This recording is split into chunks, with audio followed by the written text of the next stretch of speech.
Doctors take Field of Greens for their own health. Here's Dr. Ryan Green to explain. We're like you, too much fast food and not enough exercise. That's why I take Field of Greens. The fruits and vegetables in Field of Greens support my heart, lungs, kidneys, and metabolism for weight loss.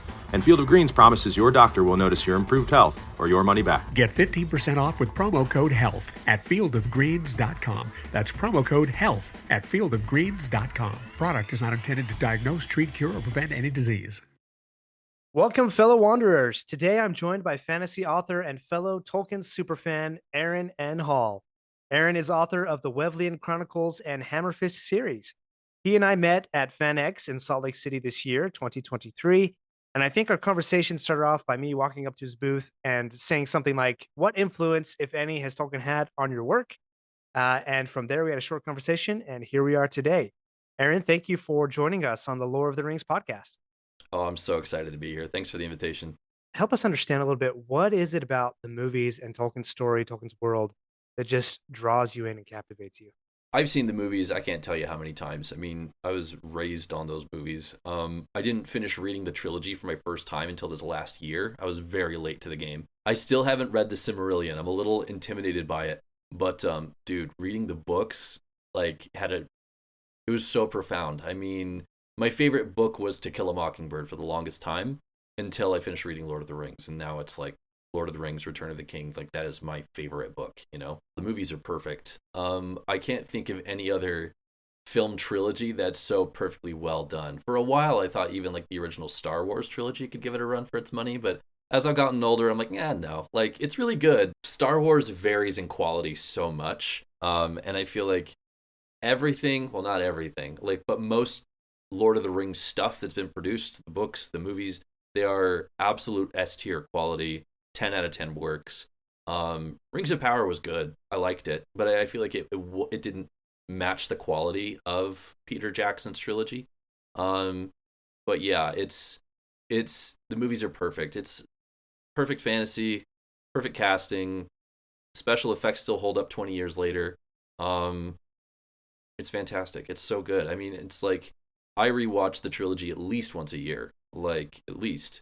And it's got to be the extended editions, and you got to make it like a 3-day weekend thing. Yeah. There's no other version except the extended version. That's all there is, right? I know. Have you ever gone back and tried to watch the theatrical versions after seeing the extended editions? It feels weird. I was like, well, wait, where's this? Like, this is missing. What's going on, you know? Yeah, absolutely. Share with us your personal journey of discovering Tolkien's universe. I mean, you said you've seen the movies for a while. Tell us, how did you discover that, and what has that journey been like for you? Oh, dude, I was 10 or 11 years old. I remember standing in my dad's office because he pulled me and my brothers in to watch this trailer that he saw online based off these books that he loved as a kid called Lord of the Rings. And I remember thinking, that's kind of an interesting name.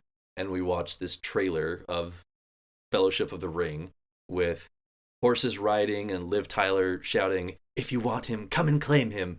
And I was just thinking, oh, this looks cool. You know, I could get into this because, you know, as a little kid, I loved movies like Sword in the Stone and Neverending Story and Black Cauldron. So it looked like more of that kind of stuff.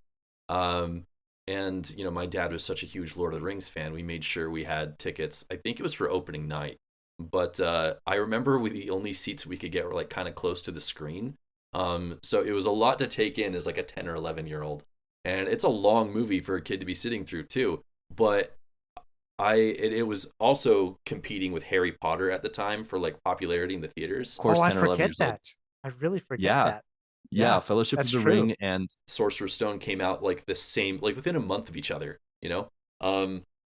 So I saw Harry Potter and was like, this is great, I love this, because I'd read the books and loved them. But I saw Lord of the Rings, and I'm going to be honest with you, Aaron, like Gandalf falling down Khazad-dûm, like battling the Balrog, ruined the movie for me as an 11-year-old. I was like, Gandalf dies? What?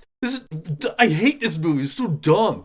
I'm walking out of the theater. I remember my dad, like, he loved it. He was just like, this is incredible. And he was talking to us like, what did you guys think? Would you like it? And my brother's like, yeah, I liked it. And I was like, I don't like it. Gandalf dies stupid, you know?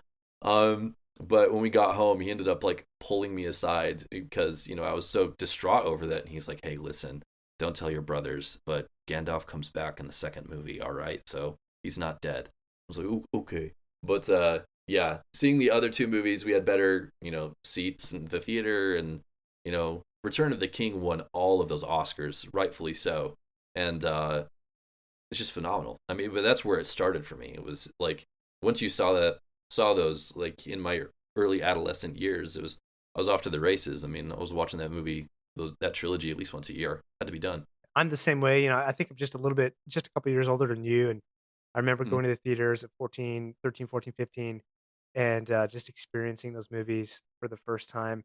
And it's funny that you remember that moment of, Gandalf falling into a chasm, right? And thinking that he died. And as a boy that struck you to your heart, right? I mean, here's this Oh yeah. character where a couple hours before you didn't even know he ever existed, right? Even though Yes. Gandalf's been around for decades, but you were so enchanted by Gandalf and his character Yes. and his motivation and his story that when it abruptly ends like that, it's you feel betrayed.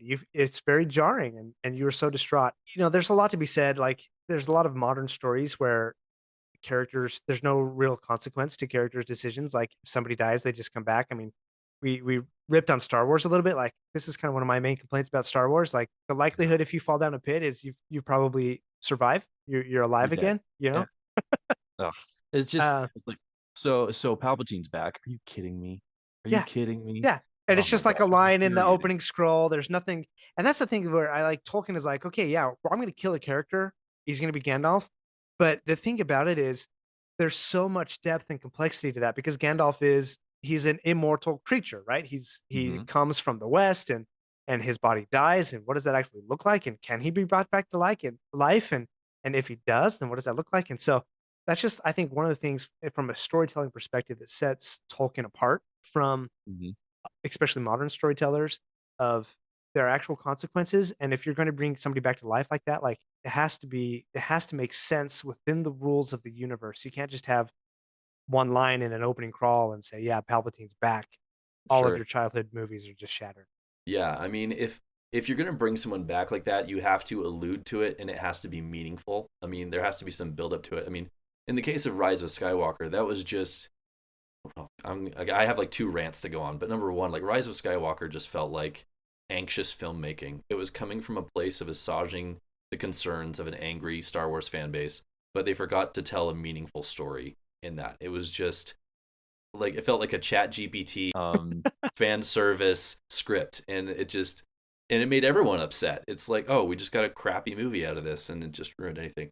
But back on Gandalf, I wanted to talk about the importance of Ian McKellen's performance as well, because I feel like to represent that character that so many nerds have loved for decades already, and to bring him to life in a way that like could capture the affection of an 11-year-old boy who's never heard of this guy before, and have an hour and a half with him before he passes, like that tore me up. But it's hard to imagine anyone besides Ian McKellen playing Gandalf because he did it so perfectly, and it's to the point where like if you see Ian McKellen in any other movie, it's, oh, that's Gandalf, you know. Yep, There he is. exactly. Yeah, just phenomenal performance, absolutely, and he was nominated for an Oscar for that too. So Perfect performance and the casting, I think, across all of the Lord of the Rings movies and the Hobbit movies, I think is just absolutely superb. I mean, say what Hmm. you will about the Hobbit series and its quality is not quite up to par, I think, with what Lord of the Rings was, Hmm. but the casting there, I think, is still spot on for sure. I enjoyed the Hobbit movies. I mean, they were good, but Lord of the Rings is exceptional. I mean, that's such a high bar to set. How do you match that, let alone, exceed it? Um so yeah, but I mean, Martin Freeman, that's his name, right? Martin Freeman as Bilbo. He did a great job. It was so much fun. I remember seeing the behind the scenes footage on like some of the Blu-rays, how like the editors were struggling because like every single take that he did was so good that it was like, which one do we pick? He's just every time like the camera rolls, he just delivers gold. So that's probably a good problem to have. Yeah, absolutely, for sure. Circling back, I mean, we've talked a little about, Lord of the Rings is top-notch quality. Hobbit is still pretty good, but not quite Lord of the Yeah. Rings. And, we riffed on Star Wars a little bit about the quality of those stories being all over the place. Hmm. and the Oliphant in the room for Lord of the Rings right now is the Amazon series Rings of Power. Yeah, Rings of Power.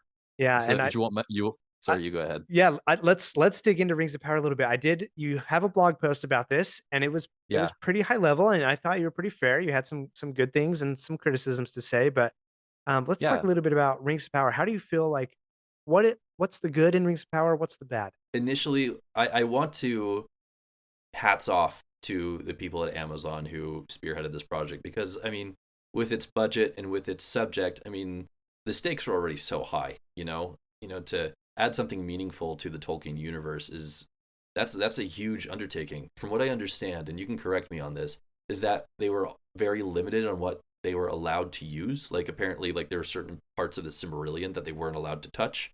So they kind of had to like make some things up question mark on their own that felt like it would fit.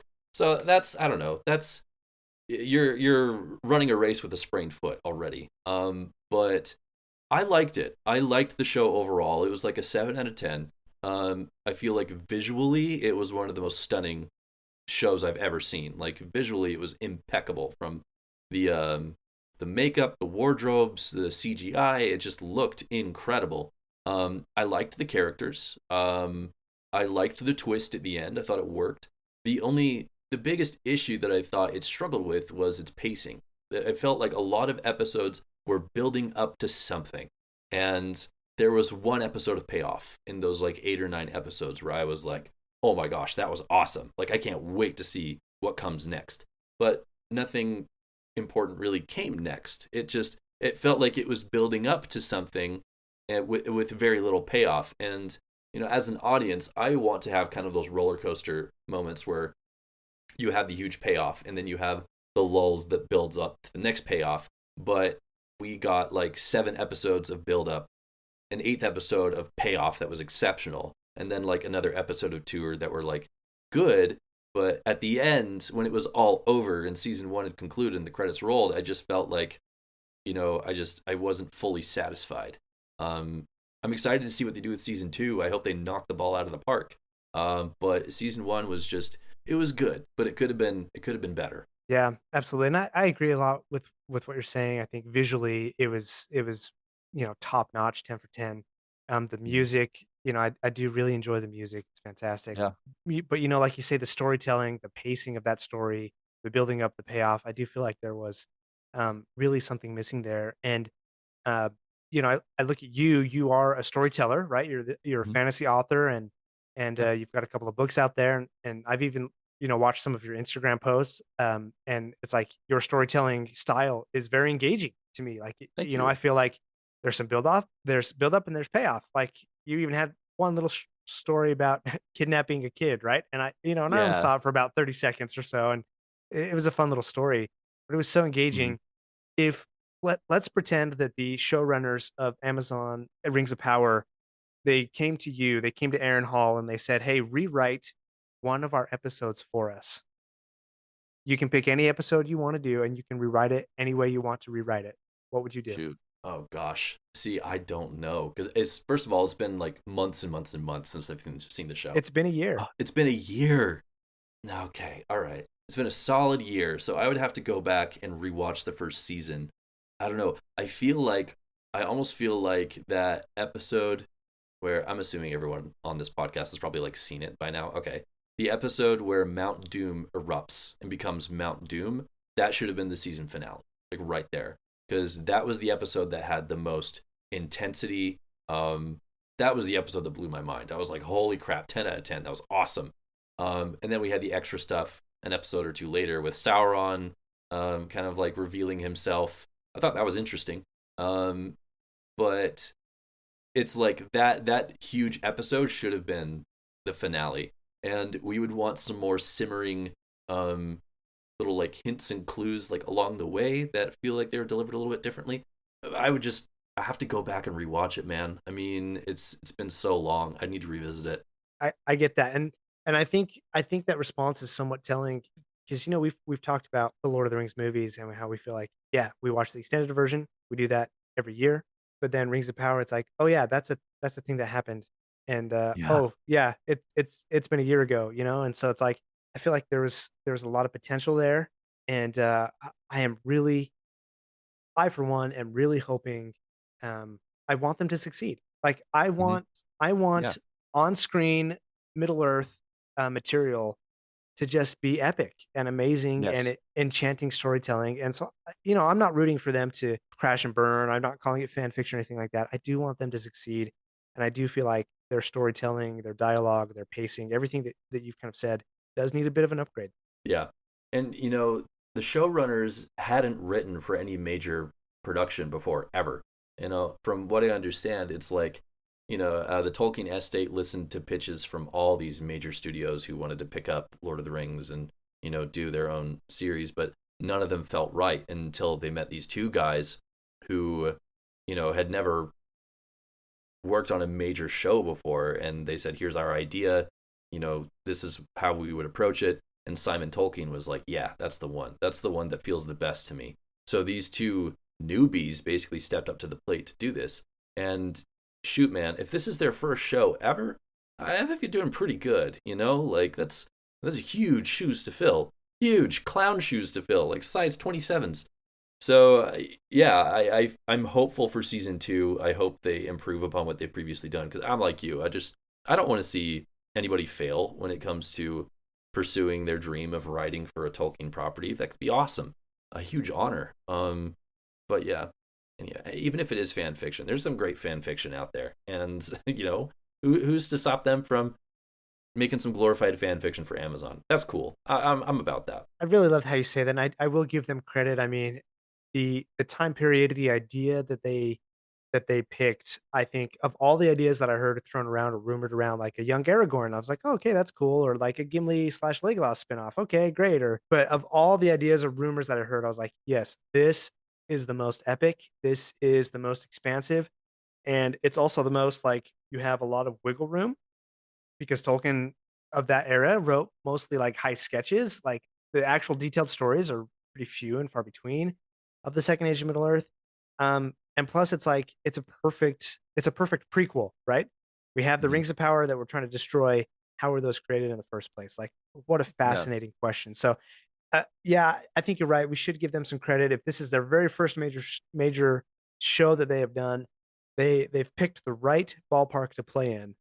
I Mm. just hope they can bring the A team to play the game, For sure, I totally agree. And like this is why I'll never be approached to make anything for the Tolkien property, because I would want to do something like, what if in the Shire there were like two Hobbit families who were trying to compete on like who could grow the biggest squash, you know? And how do they start like behaving like mafia families to like sabotage the other one? And it would be this like almost like a comedy series. That's what I would approach with, and I'm sure Simon Tolkien would be like, "Dude, get out of my house! I don't want to hear this."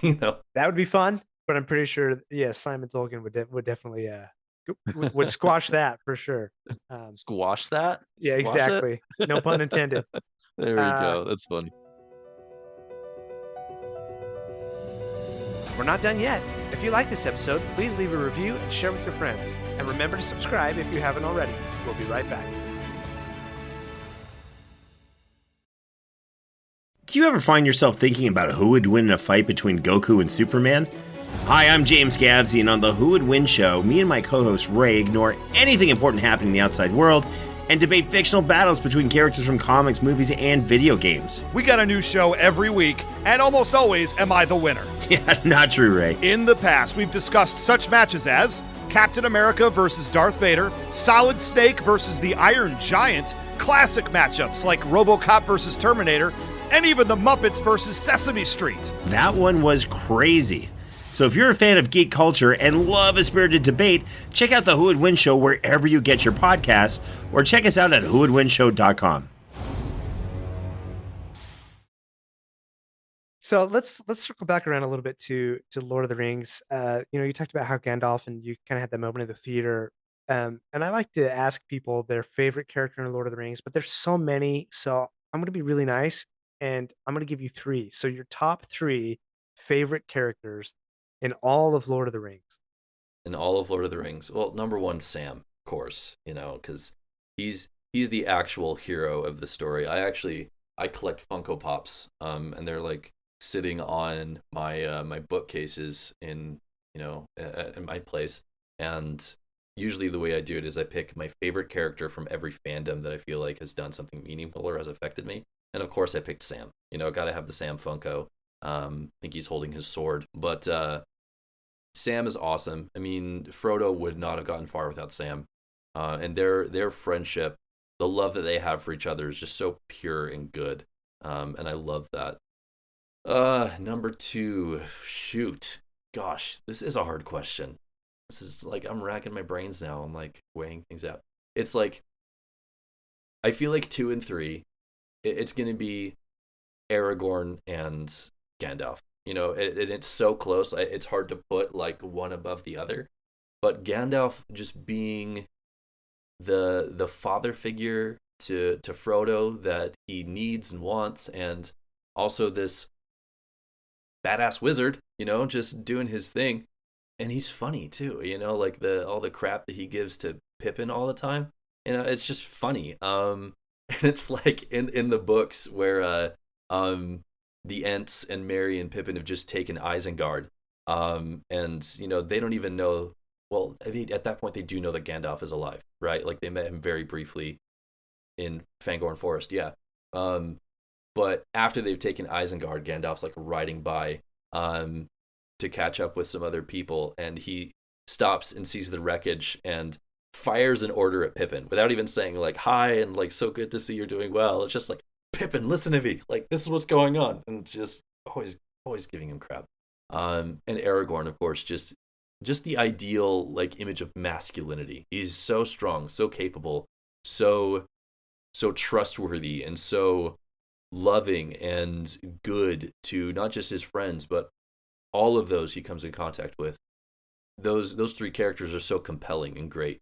And I think they kind of underscore why Lord of the Rings has resonated with so many of us throughout the years, is because we love these characters. It's not just like, oh yeah, I love that character. It's like, no, like I have a deep affection for all of these characters. And Tolkien was able to create that in this fully realized world. And it's like you become friends with them, and you want them to be a part of your life. And that's why we revisit the material over and over again. So I don't know. That was a very long way to answer your very simple question. So No, it's perfect. Well, I mean, it's a simple question to ask, but pretty complex to answer, right? There's a lot Yeah. to weigh and a lot to think about, and I think you're right. The depth of the characters is something that really touches us and on a very emotional, a very human level. I've read The Lord of the Rings out loud to my boys, for bedtime stories. Oh, I've that's got 2 awesome. boys, and there are times when I have to like slow down because I'm getting so emotional about reading these Mhm. stories out loud and these characters, and Oh some things yeah. that Sam says, and some it's just I have to slow down and be like, "Okay, boys, I'm not going to cry in front of you." But maybe I should. Maybe I should. Maybe that's Yeah, what cry in Aragorn front of would your do. boys. That's good. That's healthy. Maybe that's what Aragorn would do. yeah, Return of the King was the last book that made me cry. And like it's I don't get emotional reading books very often at all. It's very rare. But where when Sam is carrying Frodo up Mount Doom, it's a beautiful moment in the movies. It's fantastic. So well done. But I remember reading it in the book, because you're with them every step. You're in their heads. You're walking that trip to Mount Doom with them, and it feels so much more personal in the books. I had to bookmark my book and set it down on a coffee table and just like like wipe my eyes, just like, okay, this is a really good book, and I had to pick it back up and keep reading because it was like, whoa, this is powerful. Oh gosh, it just hit the spot. Oh, just all the emotions you experience in Lord of the Rings. It's perfect. Very moving, very enchanting, Yeah. for sure. Yeah. One of the interesting aspects about Tolkien is not only does he have these very enchanting, emotionally driven characters that you just fall in love with, you feel like, as Mhm. you say, you're with them every step of the way, but his world is also huge and complex, and he Fully goes deep realized. on mythology and Yes. history. He even delves into the realm of like the sacred and the religious. Mhm. He's got all of these invented languages. In your own writing, do you find yourself trying to create like the same intricate backstories and mythologies for your fictional worlds? And if you do, how do you Mhm. strike the balance between all of this intricate backstory and the world building and the storytelling? How do you find the balance Sure. there? First of all, Tolkien's world building is, the standard. It's like if you want to build deep lore, like he is the Bible when it comes to that. I mean, the only person I can think of who could possibly give him a run for his money in this current age is probably Brandon Sanderson. But even Brandon, like, you're hard pressed to match Tolkien. And I mean, I consider myself a pretty good writer. The Wevleyan Chronicles I started writing when I was 15 years old. So my ability to world build as a high schooler is not anywhere near what Tolkien is did, and I don't know if I'll ever be on that level, if I'm being honest. So what I did when I approached the Wevleyan Chronicles was I more so created the characters and I knew what the conflict should be, what I wanted it to be, and I tried to build the world around that. And from what my understanding is, Tolkien did the opposite, where he kind of created the world, he set the stage, created all the lore, the mythology, I mean, everything, every excruciating detail, and then he penned the story of Lord of the Rings within that. So, yeah, we just kind of like flip flopped the approaches. The Wevleyan Chronicles takes place in a world where kings and queens are like called by a sacred dragon god to rule over people. So there's an element of you have to be a good person to rule with supreme executive power, So that was my main idea when I was writing it as a 15-year-old, and I thought it was compelling and cool. But it's like as I've gotten older, I've seen, how I could have improved so much as a 15-year-old. That's why I'm actually starting the works of a new fantasy series that will come down the line in coming years, called Tales of the Ten Realms, which will feel a little bit more Lord of the Rings, feel a little bit more Game of Thrones, more fully realized. Because I'm thinking about like who are these groups of people and these societies in each realm, what is important to their societies, like how do they govern, how do they have wars with one another over certain resources or whatever, but what is like the mythology and the religion or whatever that keeps it all unified, because I do want to have that kind of like Silmarillion-esque mythological world building at the very beginning to kind of pull it all together. But this is going to be years down the line, man. I have other projects I'm going to be working on in the immediate future. But if you do want to read stories from Tales of the Ten Realms, I am including them as short stories in my current like collections. You can read one from I'm Sorry, Here's a Plasma Rifle. The short stories are called Heavenspire. I mean, I don't want to like spoil anything, but it's like a two-parter in the collection of short stories, and it's very good.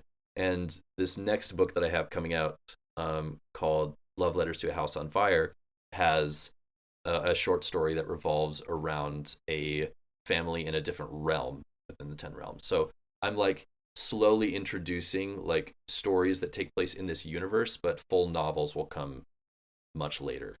Yeah, well, I think that is really inspiring, and I think you could also take a little bit of heart in knowing that that is in some ways how Tolkien also approached his own writing style. Was he'd have these little snippets of a story, like, and maybe Mm-hmm. it was just an idea, maybe it was just a paragraph that would slowly evolve into a short story, and then these short stories would slowly become longer as he would come back to it years, sometimes decades later.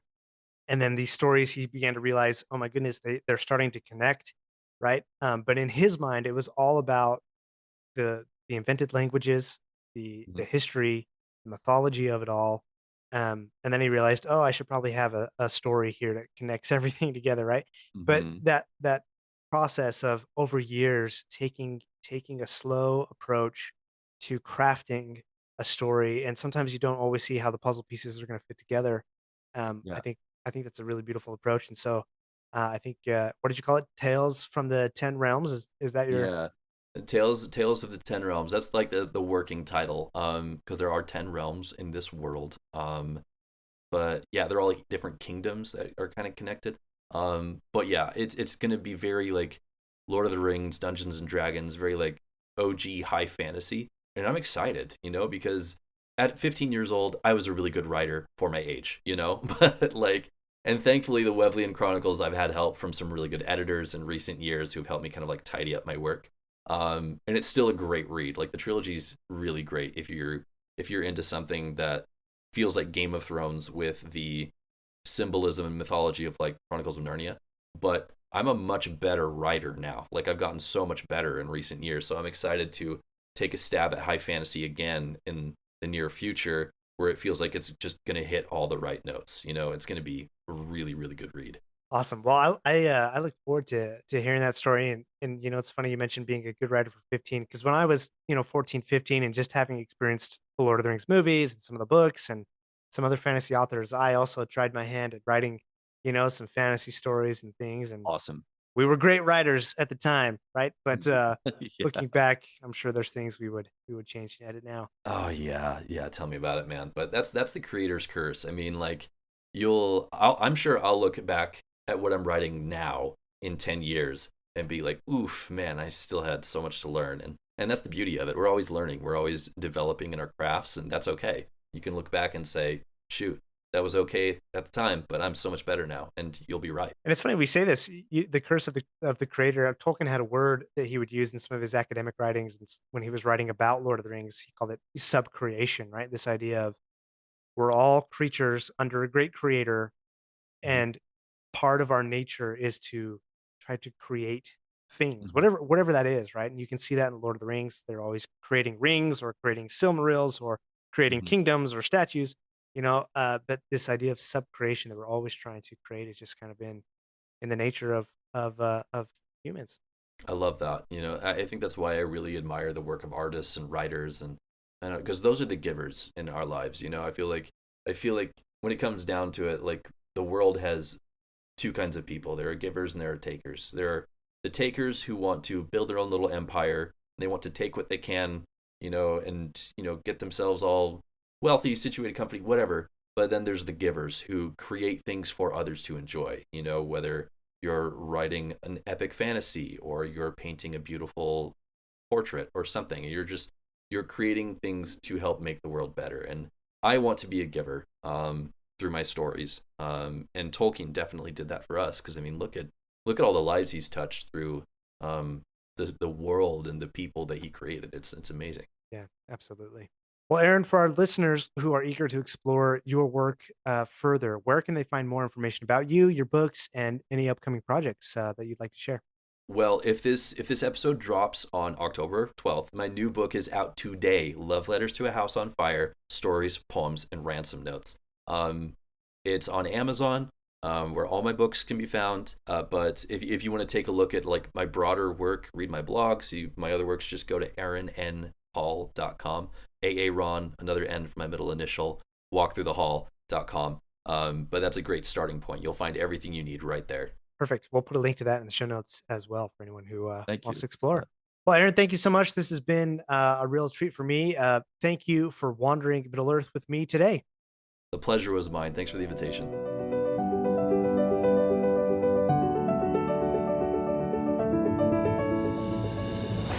My friends, if you enjoyed this episode, let me know by subscribing, leaving a review, and sharing with your friends.